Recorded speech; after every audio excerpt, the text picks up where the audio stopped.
Good morning everyone welcome back to my another vlog. ਹੋਰ ਸਾਰੇ ਕਿੱਦਾਂ? ਚੰਗੇ? ਚਲੋ ਤੁਸੀਂ ਚੰਗੇ ਤਾਂ ਅਸੀਂ बहुत ही चंगे। हल्की हल्की सर्दी स्टार्ट हो गई है और आज मैं बहुत ज़्यादा सुबह ही उठ गई हूँ और सुबह उठते ही मैं आज आपसे मिल रही हूँ। तो मैंने सोचा कि आज दिन भर का मैं आपके साथ अपना शेड्यूल रूटीन अपना लाइफ स्टाइल शेयर करूँ और जो एक्साइटमेंट है आज मेरी लाइफ में वो मैं आप सब के साथ शेयर करूँ, क्योंकि आज की वीडियो कुछ स्पेशल होने वाली है। जिन लोगों ने मेरी पिछली वीडियो देखी होगी उनको थोड़ा आइडिया हो गया होगा कि मैंने पैकिंग तो कर ली थी, लेकिन मैंने कहाँ जाने के लिए पैकिंग की है ये अब आपको इस वीडियो में पता चलने वाला है कि मेरी लाइफ का जो फ़र्स्ट एक्सपीरियंस है वो क्या है। हो सकता है कि आपको थंबनेल से भी आइडिया हो जाए कि मेरी लाइफ का जो फ़र्स्ट एक्सपीरियंस है वो क्या होने वाला है। जिसका ड्रीम मैंने देखा था, जो मुझे एक्साइटमेंट इतने टाइम से था और मैंने सब आपसे छुपा के रखा था, वो आज मैं आपको सारा कुछ बता दूँगी। तो वीडियो पसंद आए तो प्लीज़ एक लाइक करें और शेयर करें, कमेंट करें। जो लोग फर्स्ट टाइम आए हैं चैनल पर तो सब्सक्राइब करें। तो यहाँ मैंने रात से ही चने भिगो के रख दिए थे, शायद इसको छोले भी बोलते हैं, और वो मैंने चढ़ा दिए। अब काफ़ी सुबह थी तो कहीं जाना था तो थोड़ा सा अपना केयर भी कर लेनी चाहिए, तो मैंने नेल पेंट भी लगा लिया। उसके सूखने के बाद मैंने अब दूसरा कुकर चढ़ा दिया है और इसके साथ साथ मैं अब दूसरी चीज़ें भी स्टार्ट कर रही हूँ, क्योंकि जब भी कहीं जाना होता है तो हम लोगों को 1-2 टाइम का खाना लेकर जाना ही पड़ता है। तो बस उसी की तैयारी मैं करती हूँ और साथ साथ आप देखिएगा कि मैं किस तरीके से तैयारी करती हूँ और क्या क्या ले जाना पसंद करती हूँ।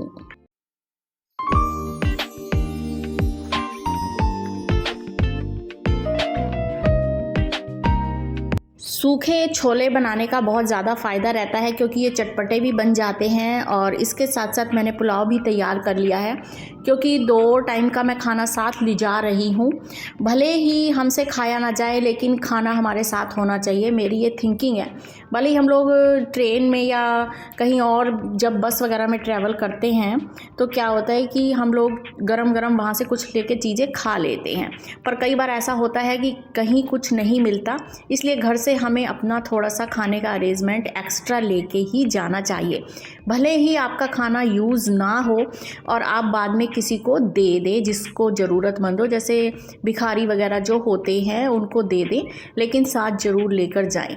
इसके साथ साथ नैपकिन भी ज़रूर ले जाने चाहिए। थोड़ा सा ऑयल वाले हाथ वगैरह भी आपका जो ख़राब होते हैं वो पोंछ दिए जाते हैं, और अच्छे तरीके से पन्नियों वगैरह में 2-3 पन्नियों में पैक कर देना चाहिए। चलो जी, तो अब हम हो गए हैं तैयार और हमारी ट्रेन का होने वाला है टाइम, इसीलिए अब घर से निकलते हैं। फिर आपको मैं अपनी पूरी की पूरी जर्नी दिखाने वाली हूँ, क्योंकि आज की जर्नी मेरे लिए कुछ स्पेशल होने वाली है। और मैं अब जा रही हूँ, इस घर को करती हूँ बाय बाय। फिर कुछ टाइम बाद इस घर में आपको मिलूंगी। फिलहाल मैं मिलूंगी आपको एक नई जगह पर।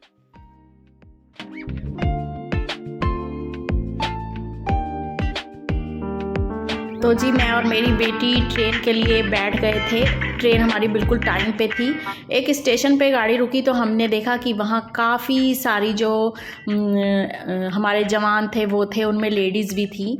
और उसके बाद हम दिल्ली पहुँच गए और दिल्ली से उसके बाद हम मेट्रो में पहुँच गए और वहाँ की मेट्रो देख के वाकई बहुत हैरान हुई, जो कि हमारी एयरपोर्ट पे जाती थी। तो मैं और मेरी बेटी फाइनली एयरपोर्ट पे पहुँच गए। वहाँ मेरी भतीजी भी हमसे मिलने आ गई। तो ये मेरा लाइफ का फ़र्स्ट एक्सपीरियंस था किसी एयरपोर्ट के अंदर जाने का। बहुत लोग ये कह रहे होंगे कि ये कौन सी बड़ी बात है, लेकिन ये मेरे लिए बहुत बड़ी बात है, क्योंकि हम मिडिल क्लास लोगों का एक ड्रीम होता है कि हम भी कभी प्लेन में सफ़र करें। तो मेरी बेटी की वजह से आज मैं प्लेन में सफ़र करने जा रही हूँ, वो ही मुझे ले जा रही है और मेरा एक्साइटमेंट बहुत ज़्यादा हो रहा था। मैं हर चीज़ को नोटिस कर रही थी और देख रही थी हर चीज़ को, और मेरी बेटी मुझे हर पॉइंट बता रही थी कि इसके बाद ये ऐसा होना है, इसके बाद ऐसा होना है। मैं भी हर चीज़ अंदर की देख रही थी। यहाँ पे ख़ास ख्याल रखना होता है कि हमें जो एक वेट है लिमिट में ही ले जाना होता है। तो मैंने भी अपना लिमिट में ही वेट लिया था कि हमें बाद में कोई परेशानी ना हो वहाँ पर जाकर। भीड़ उस दिन काफ़ी कम थी, उस बात का डर मुझे मेरी बेटी को था, इसलिए वो भगा भगा कर हमें ले आई, वरना हम और बड़े आराम आराम से आते। हमने कुली भी रास्ते में कर लिया था हमारा सामान उठाने के लिए। यहाँ मैं बहुत सारी एयरपोर्ट पे पहुँच के अलग अलग चीज़ें देख रही थी और इन पे चल रही थी और बहुत सारी रील्स बना रही थी, क्योंकि काफ़ी सालों से ये मैंने सपना देखा हुआ था कि मैं भी कभी प्लेन पर चढ़ के जाऊँगी, और वो सपना मेरी बेटी ने पूरा किया है। बस हम लोगों की फ़्लाइट में अभी कुछ घंटे थे, हम लोग बैठे, हमने बहुत सारे फ़ोटो खींचे, बहुत सारी रील्स बनाई, कुछ हमने खाना भी खा लिया क्योंकि लेट नाइट की हमारी फ़्लाइट थी। तो क्या हुआ कि हम लोग बैठ गए, इतने में अनाउंस हुआ हमारी फ़्लाइट वालों का, तो हम खड़े हो गए अपनी अपनी लाइनों में। तो हमसे पहले फ़र्स्ट जोन वालों को दिया गया, बाद में हमारा सेकंड जोन वालों का नंबर आया। तो यहाँ भी मैं बहुत खुश थी, मैं और अपनी बेटी को कह रही थी कि तुम मेरी लगातार फ़ोटो खींचो, वीडियो बनाओ, रील्स बनाओ। तो मेरा सारा मतलब उम्र की जो काउंटिंग है उसको छोड़कर एक मेरी जो बचपने वाली थी आदत वो आ गई, और मैंने सबकी बहुत सारी वीडियोस बनाई जो इंस्टा पर मैं अपलोड धीरे धीरे करूँगी, और शॉर्ट्स भी बनाए।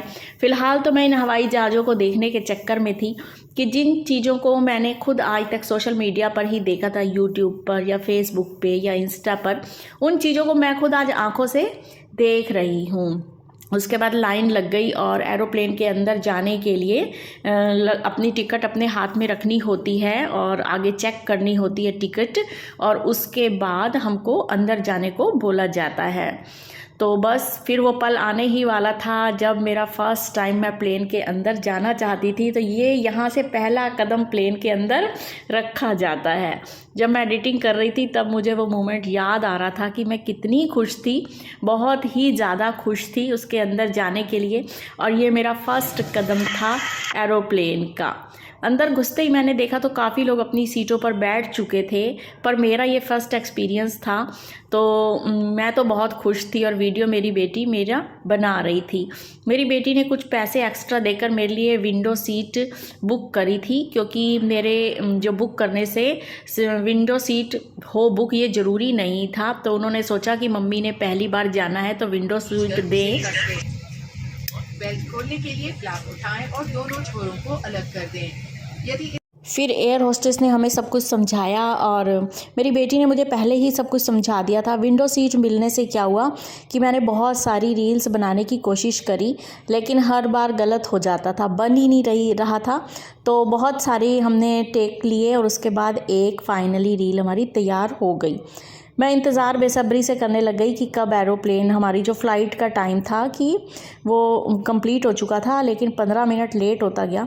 उसके बाद अनाउंस हुआ कि जिस पटरी पे इसने चलना था, रनवे पे दौड़ना था, वहाँ से ये नहीं दौड़ पाएगा, क्योंकि अभी 8 फ़्लाइट और बाकी थी जो पहले जाएंगी, उसके बाद इसको रास्ता मिलेगा। तो हमें लगभग 25-30 मिनट और वेट करना पड़ा। उसके बाद हमारा नंबर आया, तो रनवे पे थोड़ी दूर चला हमारा प्लेन, उसके बाद फिर रुक गया, क्योंकि जो और फ्लाइट जा रही थी वो अभी नहीं उड़ पाई थी। धीरे धीरे करते हमें भी काफ़ी कुछ समझ आने लगा, और बस मुझे इंतज़ार था कि कैसे प्लेन उड़ता है, मैं उसको महसूस करूं। तो जब प्लेन रनवे पे दौड़कर उड़ा तो मुझे कोई ख़ास पता नहीं चला। मैं इन सब चीज़ों को शूट करती रही। मेरे को जितना महसूस था कि होगा मुझे महसूस, जितना मैंने सुन रखा था उतना कुछ भी मुझे फील नहीं हुआ। ऐसे लग रहा था जैसे बस अपने सोफ़ों पर ही तो बैठे हुए हैं, या किसी बस में बैठे हुए हैं, वॉल्वो टाइप की बस में, कुछ ऐसा ही फील हो रहा था। और यही बातें मैं अपनी बेटी के साथ करती जा रही थी, और इस रनवे पे दौड़ते हुए प्लेन को देखती जा रही थी। तो मुझे ये लगता था जैसे हाइट पे जब प्लेन पहुंच जाता है तो मुझे हाइट के जो झूले होते हैं ना, उनसे बहुत डर लगता है। मैंने सोचा कुछ वैसा फ़ील होगा, लेकिन कुछ भी ऐसा फ़ील नहीं हुआ। और कब प्लेन बादलों में उड़ने लगा तो नीचे देखा तो सारे सितारे से जो घरों की लाइटें थी वो लग रही थी। तो बस कुछ टाइम बाद हमारी फ़्लाइट लैंड हो गई और सबसे जो पैनिक काम होता है वो होता है अपने सामान का, कि कहीं सामान हमारा मिसिंग ना हो जाए या किसी के साथ मिक्स ना हो जाए, कोई हमारा सामान उठा ना ले। तो काफ़ी टाइम हम भी वेट करते रहे, तो उसके बाद हमारा सामान हमें लगेज मिल गया। पर ये है कि हमने उस पर जैसे निशानियाँ लगा रखी थी, तो जो मैंने पिछली भी वीडियो में आपको बताई थी कि क्या क्या हमें सावधानियां बरतनी चाहिए जब हम इस तरीके के लगेज ले जाते हैं, तो वो हमें हमारे बहुत दूर से ही नज़र आ जाते हैं और वो हमने फिर अपने अपने उठा लिए। तो ऐसा था मेरा फ़र्स्ट एक्सपीरियंस, बहुत अच्छा था। और जब हम प्लेन में बैठे थे तो इतनी मैं बातें कर कर के हंसती थी कि भाई देखो, कहीं हरियाणा रोडवेज पे तो नियम बैठ गए।